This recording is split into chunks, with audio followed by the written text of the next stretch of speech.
your general thoughts on the hospital merger as it stands right now. So it's not a surprise. The general has updated us even last week that he thought there was progress coming, and then got a message from the general today about the fact that there would be an announcement today. So I'm pleased because, you know, that's what I asked, that with the conversations would continue, and that we would arrive at a good place, because the patients, the jobs, the health care, all very important. So to sustain that, and I think the general did a great job on this, right? He held his ground on behalf of the people in the state of Rhode Island, and he's announcing that he's got an agreement today. Governor, are you satisfied that the escrow requirement is now 80 instead of 120 million? It's been lowered. It's been lowered, but again, I'll congratulate and follow the lead of the general on this one. I mean, he was being pretty aggressive at the other numbers, and I believe he's got what he believes he needs to protect the hospitals, and so I'll you know, support what the general's talking about. Governor, why did you want to take the education commissioner out of the province teacher negotiations? So I think that it's important for people to know that I've had experience in negotiations on contracts. Did over 12 contracts while I was a mayor of the town of Cumberland. And made it known several weeks ago that I didn't think it was a good strategy to have a decision maker in the room during negotiations. So I never sat in the room on contracts that I would sign. So we agreed that that was a good way to go. That doesn't mean that the commissioner is any less empowered than she was prior to. I just think that it makes sense to follow good strategies in terms of how contracts can be negotiated, and that's something that I wouldn't have done early on if I had something to do with it. But I do now because of the change in leadership. The change in leadership of the superintendent and the assistant does put me in a spot where I wasn't before. That was the prior administration's appointments. These next couple will be mine, and so I'm going to take a very active role in the process. Have you seen any change in the negotiations as a result of taking the commissioner out? Well, I know that we have a call going on right now, you know, in terms of understanding the process. And we did postpone last week's meetings. I believe the next meeting is going to be on Monday. So I'll be able to answer that question on Tuesday. But do you think her presence was kind of a roadblock and not helping with things with the union? I think that a mayor sitting in a negotiations, as I was in Cumberland, is not the best way you do it. And so I'm not saying it's just not the best way to do it. You have people that you have representing you to talk about issues that, quite frankly, are conflicting at sometimes. Negotiations are not easy, and my experience says that this is the way that you'll make the most progress. Governor, what exactly is the commissioner's involvement in negotiations now? I understand she's being kept updated, but if she's not in those meetings, what is she exactly doing? Well, again, I'll just reflect back to my experience as a mayor, right? So when I was a mayor, I did not get into the negotiations face to face with the people who were, you know, negotiating an agreement. But that doesn't mean that I was not informed about how those discussions are going. In fact, I was. So that's going to be the same process here. I'm going to be informed. I'm not going to be sitting in the meetings, and I don't expect the commission to do. But I do expect that what happens in those meetings that we're updated on, so we can respond in a way that makes the most sense for the students in the city. And to follow up on another issue, do you have any thoughts on the pension obligation bond that is proposed in the legislature? Is this financially sound idea, or is it a risk? I think it's rolling the dice, and again, I'll reflect back to the time I was a mayor. I made sure that there was actuaries that supported any decision that made in our local pensions, including the police pension. I haven't seen any actuaries that I would rely on. I'm not sure there's time right now between now and the end of the session to do that in a way that would, you know, that I would feel comfortable with. Governor, let me drop into the outdoor mask mandate. Can you talk about, look, you've been a coach. I heard from a lot of coaches. I don't know what you heard leading up to that. What were the internal discussions? You had the health department, you had Dan Coit.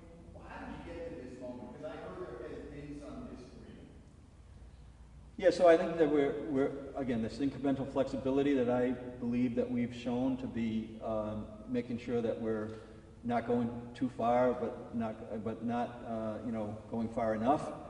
So I bring these up, right? I thought that it might be time to really discuss this, and we did discuss it, and CDC did come out with guidance that we felt as though it was important on Friday to move us forward on it. But I think it's just like any other conversation, Tim. It is a direct conversation. I mean, right here in the State House, we're opened up on a limited basis right now. I would expect that that's going to change fairly quickly.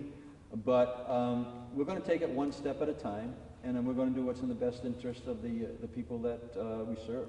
Just one follow-up to that summer camp. You know, a lot of summer camps have multiple components. Some are overnight camps, some have gymnasiums that go inside and outside. Is the state's recommendation now for the kids to pack a mask in case you have indoor settings? I mean, people hear summer camps and they're like, great, you know, the wheels are off. Yeah, right now the indoor, you know, guidelines on the mask in terms of the use is still in place, and outdoors, it's a recommended, and it is also. So I mentioned Yagoo Valley, right, making vaccination. I was informed yesterday. You know, I haven't confirmed it, but I believe it comes from a good source that they're going to make vaccinations a requirement to go to the camp. Well, that's going to be, again, the individual's choice of the institutions or the organizations that are running to set the guidelines. We're setting that they, you know, the recommendations that outdoor masks are not required. But if you have campers that are 12 and up and are vaccinated, according to your guidelines, they'd be okay without a mask indoors, correct? At a summer camp? Yes. Does the outside need mask guidance apply to schools as well? School sports, interscholastic No, sports. like at school, if the kids are outside at recess and stuff like that, do they Yes. need to wear masks? Outside? Yes. Yes. They still need to wear masks at school outside. Governor? Just to be clear, I just wanted to clarify that. No, my understanding, I don't know, Lexi, what do you think on that one? My understanding is they can set their own guidelines in the schools, but our recommendation is that outside on youth activities that masks are not required. Governor, totally different issues. Yes. Jones and Jones. The first Jones, Rose Jones, has been accused by the former senior auditor in Auditor General's office of ordering her to take illegal actions to pay for over a deficit. Do you still support her, and would you still consider her a viable candidate to become Department of Human Services Director? Then I have another Jones. Yes. So on the first one, yes, I do still support her, and I think that we need to let things play out. Accusations are, in some cases, are that. In some cases, there's foundation for it. Second, no, there's a priority right now on filling that position, and we're not prepared to move forward with Director Jones on that, but we have a high priority to fill that position, so we're going to post that, and we're going to ask for people who are interested, and we'll try to fast track a strategy there that will put something in place. One of the things you said, she's not going to be considered for that position right now. Does that reflect your concern about the allegations in the lawsuit? Would she otherwise have been a candidate? No, the way I look at it is that whole, and I've said it before, that's a mess. That whole process is a mess. So you don't need, and I think that the director agrees with that, you don't need to add more drama to the situation, what it would be, right? I mean, if you did move ahead, I think that some headlines would be, questioning that, right? So we don't need that right now. But that's not a reflection right now on where I stand with Director Jones. We'll let that play out on the legal side. I don't have comment on that because I don't know enough to comment. But I do know that there's urgency in filling that spot, right, that Director Hawkins has left. That's a very important thing for us to do as an administration, and we can't be waiting on a legal process in that time frame to select somebody to take that position.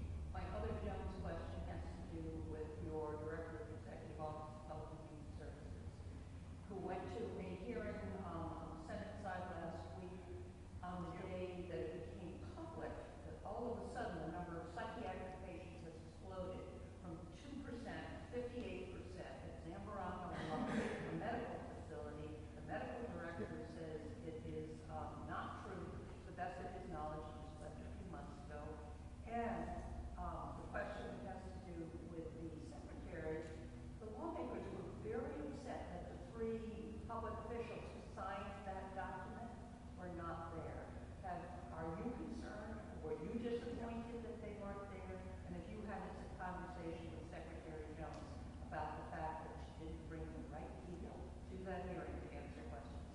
I think that's part of the challenge that my administration has right now, and I've mentioned this before, is that the information is not in alignment on information from day to day. And so that's why we've brought in the Hospital Association to do a really deep dive on what's happening in particular in the Elena Slater. That's why we're hopeful that Richard Suresh will get approved so that we can start filling the positions that need to be filled, so that we could get answers. And you're right to ask those, and I'm asking the same questions. The lawmakers were saying, are you lying now or were you lying before? They're simply not, they don't know what part not to believe at what point in time, and it's all the same people. Yeah, so I think it's a misstatement to say anybody's lying. You're taking the information that you have currently when they ask the question, and you give the answer based on the current information. That doesn't mean that the information is readily available in a way that everybody can understand and agree with. That information could change. We are doing we're doing the overview of that issue, which directly impacts the ability to collect the federal dollars, right? So we're going to continue to build a staff that I can trust and work with. And people, when we find out that give us wrong information, we can't trust that information, so we got to move on. So, but we haven't got to that point yet, but that's what I would say as an answer to that. So no staff shift so far, and no sit down with Secretary Jones as to why she didn't bring the correct people to the hearing? Not me personally, but we have ongoing discussions going on a deputy level, on a chief level staff with Secretary Jones daily. So, but now I haven't had a discussion since she testified. I did have a meeting last night with the Senate President and the Speaker, and they were asking, they were concerned in terms of the information that you're talking about right now, and I am too. We're going to get to the bottom. By the way, we'll get to the bottom of this, and I did say that we will have a plan before the session ends, and that's what we're headed towards, is to put a plan on that Elena Slater issue in place with the General Assembly before the session is over. Lieutenant Governor, obviously worked with these races leading up primaries and coming up on the 8th. Is there any candidate that you care to express any support for? Could you ask the question again? I didn't quite get the beginning. The Ward 15 race for Yeah. City Council, that, primaries are coming up on the 8th. Is there any candidate out of the board that you'd like to express support for? Well, I have expressed my support for one of the candidates. I just don't think it would be proper for me to say it out of this venue, but it's all in my social media. Thank you. Lieutenant Governor, it's been a year since the riot and the arrest in Providence. I think you were asked about that before, in terms of defunding the police and your stance as city council president and moving some money, and maybe your position has changed on that. Can you just say what's changed over the last year with your position, and what do you think should be happening right now? So we talked about this before in other press conference, and I have been very transparent. You guys asked me about the LEA board and my position on it, and I told you that my position changed from eliminating the board to changing the board. My position has always been, I don't believe on eliminating the police department. We don't have anything else that we can replace it with until you can show me an alternative that can give peace of mind to the residents of the neighborhood of the city. I cannot support abolishing the police. I'm not there. The individuals that came to testify in front of the Finance Committee, again, I have said before, I heard a lot of individuals testify asking to eliminate the police. I did not hear from the regular neighbors that I normally hear in my neighborhood meetings. To the contrary, I was getting some of those neighbors that normally come to the neighborhood meetings and reach out to me. They were reaching out to me asking me to support the police. So we cannot forget that there are two different opinions out there, and sometimes the loudest voice is not the one that can make it. The one that can make it to the meeting is the loudest voice sometimes, but there are residents in the community that I have to listen to. And I did not, what we did is we allocated funds, $217,000 for family services, to make sure that they could expand the Gold Team program, which is an alternative to always calling the police. Do you still believe money should be shifted away from police? I think that was kind of what you said last year, is that there should be money. Reallocated money. So, like a significant amount. I don't know, $200,000 is one thing, but do you think a significant amount needs to be moved away from police? if we had other alternatives to policing, if we had more programs developed, probably we could do that. As of right now, I don't believe we have those. So I'm not planning on taking any funding away from the police. Colonel Manny has expressed that he's having a hard time finding applicants to become troopers. Do you think that the defund the police conversation is a factor in that people are concerned about entering to law enforcement as a profession only to have it shrunk at some point? Well, I just joined Colonel Manning at the state police announcing the extension of the application deadline. And I think that, yes, that probably plays a role on it, but we have to remember we're just coming out of a pandemic. They were not able to do the same strategies that they normally did doing outreach. And remember, my previous role in the state of Rhode Island, I was working in the Office of Diversity. I have been working with the state police for years, Capitol Police, with correctional officers. I have been working with them doing outreach and strategies to make sure that we get to all communities. Last year, because of the pandemic, there were many activities that couldn't take place. So that's why it's important to have that extra time right now. Governor, we are now into a period of time where unemployment reporting will include that which is, you put in terms of reform, allowing people to earn additional funds and not interfere with their unemployment compensation. Have you, A, heard any anecdotal reports yet as to success of the program, and B, when will we start to see sort of a topside analysis of how well the program is going? Yeah, so I felt as though you would run that through July 1st and really take a close look at where we are.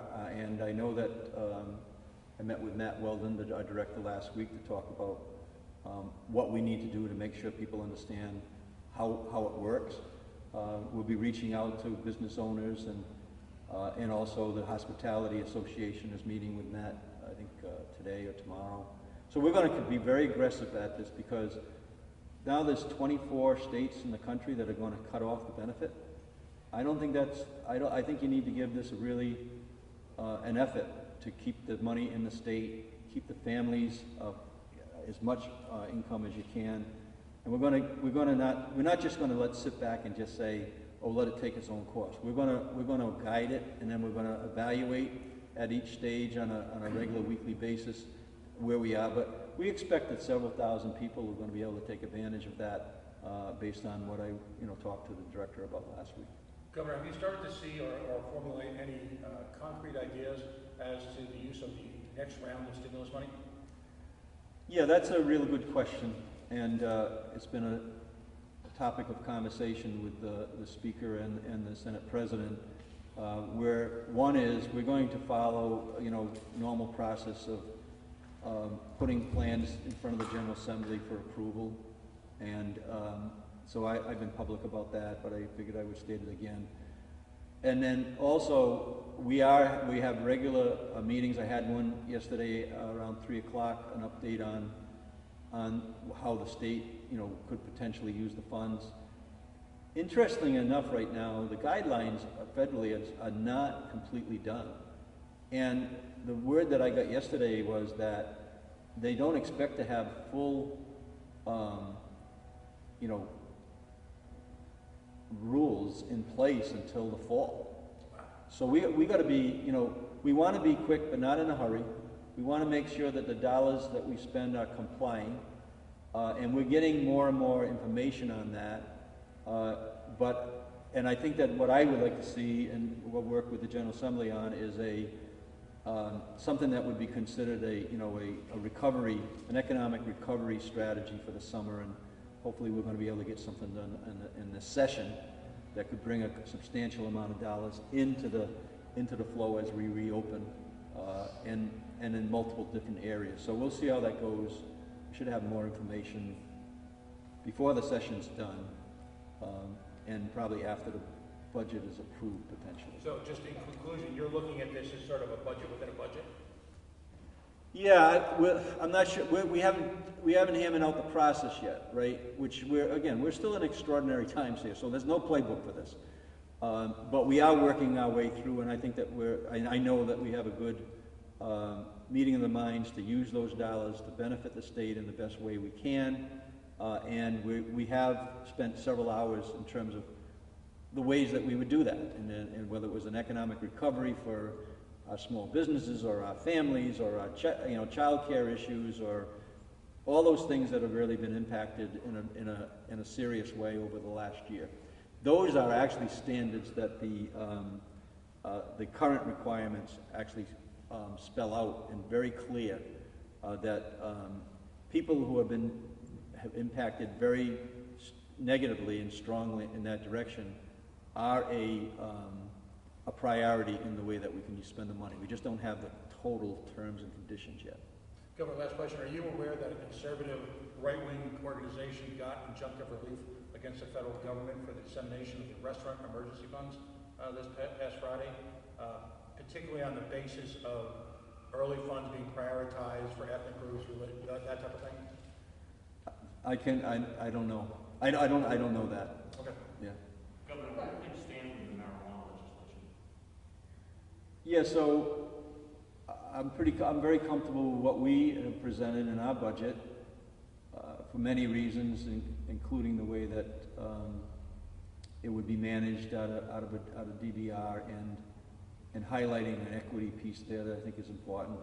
So I know conversations are going on right now, but you're seeing multiple versions develop very late in the session, so I wouldn't be surprised if this is something that gets carried over maybe to a fall session if in fact there is a fall session. That question. Senator Miller said you guys are getting closer. Do you feel like you're getting closer? Well, yeah, again, this is one that I'm very comfortable in waiting for it to work itself out. So, and we are engaged in those conversations. Why is it you're comfortable with waiting that out? Well, I think you want to get it right, and I do think that the merits of the plan that I put forward in the budget does get it right. But yet, if something comes that's different than that, I want the time to actually make sure that the due diligence is put in so that it does come out right. Right? You want to make sure. Again, I think that it should be something that is entrepreneurial and not a state-run. But at the same point in time, I believe that the amount of oversight, right, and regulation needs to be well defined as well. Governor, all expecting the budget may come out as soon as next week out of the committee. Have you had any? Start with that question again. I understand there's been a full court press by the business community to try to dissuade you and dissuade the legislators from including the tax on PPP. Have you had any second thoughts about that? Do you think we have enough money coming in that you can forego that as part of the tax? Again, it's a budget priority. Budgets are, not easy for some, but again, the argument that we didn't take care of the small businesses in that effort is not correct. 90% of the businesses that borrowed on a PPP received the benefits of $150,000, right? In terms of that's not going to be counted as income up to $150,000, right? So first, the premise is 90% have been protected, and my role has been to protect small businesses. The businesses that are concerned have made, and during the pandemic, have made hundreds of thousands of dollars, if not multi-millions of dollars during the pandemic. Those are the ones who are speaking out strongly. I have met with them. I don't agree with them, but I do agree that they have the right to build their argument based on what you just said in terms of is there enough revenue there. But again, back to the question about the federal funds, we're talking about $70 million. Do you put $70 million in benefit to people who have made hundreds of thousands of dollars or in fact tens of millions of dollars? Or do you put the $70 million towards people who have struggled either in the small businesses or the families it's a budget priority. I think we got it right. Congressman Langevin told me on Friday he was opposed to any taxation on PPP. Have you had any conversations with the rest of the congressional delegation? No, but I think I just spelled out why I think that we got it right. Governor, have you been in talks with any of mayors or city leaders regarding opening town council meetings, municipal government? Why is it safe that we can crowd a bar or restaurant, but we can't fully open the steakhouse or go to a town council meeting like we used to prior to before the pandemic began? Yeah, so I think that it's time to do that, but there's certainly difference of opinion there, and I respect those opinions. So we are in conversations with municipal leaders every week, and at this point in time, you know, some of them like the idea to have that flexibility, and some of them don't. So hopefully that's going, you know, the General Assembly is going to be addressing that before there's a need for any action by myself on an executive order. When you disagree with them in regards to their opinions and who, for example? Well, so I'll put my mayor's hat on again, right? I would think that public meetings are okay. You're vaccinated, you should be able to get into public meetings. The problem is that some people are not vaccinated, right? So opening that process up is a health issue to them as much as anything else. And in addition to that, it's a logistics issue to them. So many of them have come to me and said, we can't manage by Zoom these meetings. It's very difficult. People talk over one another. It's difficult. So I think that's all going to work itself out. And I think that the municipalities need to have they should have the flexibility to do what makes sense for their community. As you know, the steakhouse closes at 3, so people cannot come and testify in front of bills like they normally would. Are you in favor of that happening and you're getting opposition to that, or is that a broader discussion that's happening? Well, I think that's, again, this incremental flexibility. I think we're going to get a lot more flexible in this building very shortly. But we have to respect the different bodies that are in this building, whether it's a general officer or whether it's a House or Senate. And I think I mentioned last week that the House and Senate look at things very differently. But that didn't stop us from sitting down last night and having a meeting. But you have to respect everybody that's in this building. It's not just the governor's office that's in this building. So we'll follow the lead. We'll take one step at a time. I would expect that the general public is going to have more, not less, access to the building. And the General Assembly with the House and the Senate, they're going to set the rules in terms of how they set those committee meetings, in my mind. Senator, Governor, getting back to an issue of legalization of cannabis, a significant issue for stakeholders, particularly those in the reform community, who've been fighting this battle for a number of years, is their frustration with the inability to have home grow, that is, grow your own. And literally, almost every state in the union has some sort of provision for home grow. Yet, almost unanimously, the state of Rhode Island has chosen to ignore that. That sort of defies reality. That they claim that will just encourage continued over-the-border purchases, continued regular folks breaking the law. Do you have anything against allowing for at least some minimal level of home grow of cannabis? Yeah, again, I'm going to defer. I'm going to not answer that question only because I don't know enough about the issue. What I do know is that we put together a good bill in our budget that provides good regulation, and as well as entrepreneurship, and creates economic opportunity for many people that have not been singled out, including the minority community. Governor, getting back to Anita's question, I know you're just trying to say you're trying to respect different communities and different offices within the State House when it comes to opening up, but is it a bad look when everything else is basically fully reopened and the last thing to open is public meetings and public buildings? Well, again, I'm not going to second guess the leadership on either body here. Like I said, they both have a different perspective on it, and I think we need to follow that. The option is what? To say you can't do it? No. Actually, they have the governance model. They determine how they run their meetings. They determine how they run their committees. They determine how they take the votes on the floor. So I'm not going to second guess the way that they feel as though that they need to run it. We got to remember that this has been a pandemic like no other one that we've ever seen. and everybody has a different perspective on how they would handle it. My job is to make sure that people are safe, get the vaccines in the arms. We haven't talked about shots in the arm very much over the last few weeks because we are doing so well, and the second guessing that went on early on when I was setting standards no longer exists. Yeah, we got to remember that we came out of a pandemic. There's no playbook for this.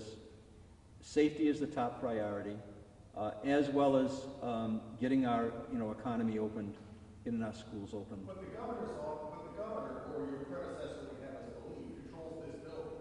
She controlled it a year ago. So why 9 to 3? Why not have full open hours? The House and Senate can do whatever they want. But the message is we're limiting the hours here while everything else is Yeah, so I just answered that I would expect that's going to change very quickly. But this is part of the different responsibilities that different people have. So your health department has a different responsibility than the governor. But yet at the same point in time, if safety is the top priority, we're going to follow the lead until we actually can show that we can be more flexible. And I would expect that's going to happen in this building. As far as the House and Senate, they're going to set their rules the way that they feel as though that they can handle this during a pandemic. To that end, though, when I did the story 2 months ago when the City Council remaining closed, and I spoke to the spokespeople of the House and Senate, they said it's up to DOA, which is up to you. Yeah, so they're indicating how they want to do it. So if it's up to me, I'm following what they would like to do, right? So I'm not going to impose my will on an institution like a House or Senate where they feel as though, especially when they both differ. You see how confusing this is? They both differ in terms of how they're going to actually function. I'm going to respect their leadership there, and I'm going to make sure that I do my job of keeping people safe in the state, reopening the economy as quickly as we can, and making sure our schools are open on the floor. Thank you, guys. Thanks. Thanks for everyone.